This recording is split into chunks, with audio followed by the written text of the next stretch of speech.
Avant Washington, escale à Bruxelles pour le président ukrainien où l'attendent par visioconférence ses principaux alliés. La coalition dite des volontaires entend se coordonner pour parler d'une seule et même voix à la veille du rendez-vous à la Maison-Blanche et surtout après la rencontre Donald Trump-Vladimir Poutine en Alaska dont rien d'officiel n'a filtré.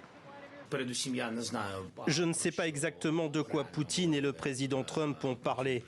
Je souhaite que le président Trump me donne beaucoup de détails, ainsi qu'aux dirigeants européens. Le fait que le président Trump ait donné un signal concernant les garanties de sécurité est bien plus important pour moi que les réflexions de Poutine, car ce dernier ne donnera aucune garantie de sécurité. Garantir la sécurité de l'Ukraine et surtout comment, c'est l'autre enjeu de cette réunion préparatoire, sachant que chacun semble désormais d'accord pour négocier la paix sans passer forcément par la case cessez-le-feu. Là aussi, il va falloir parler à l'unisson.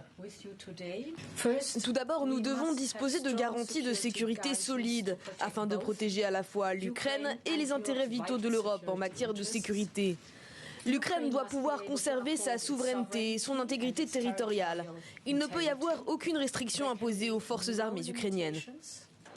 Ce qui devait être au départ un tête-à-tête ce lundi entre Donald Trump et Volodymyr Zelensky prend des allures de mini-sommet international à la Maison-Blanche. En quelques heures, 7 dirigeants européens, dont le secrétaire général de l'OTAN, ont confirmé qu'ils seront du voyage aux côtés du président ukrainien dans le bureau ovale.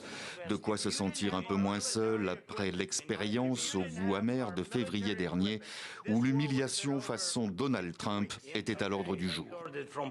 Nous n'abandonnerons pas le président Zelensky sur le chemin difficile des négociations à venir, mais défendrons le droit international à ses côtés. Il s'agira également d'anticiper l'étape d'après en tentant d'organiser ce qui jusqu'à présent tenait de l'impossible, une réunion tripartite entre Donald Trump, Vladimir Poutine et Volodymyr Zelensky.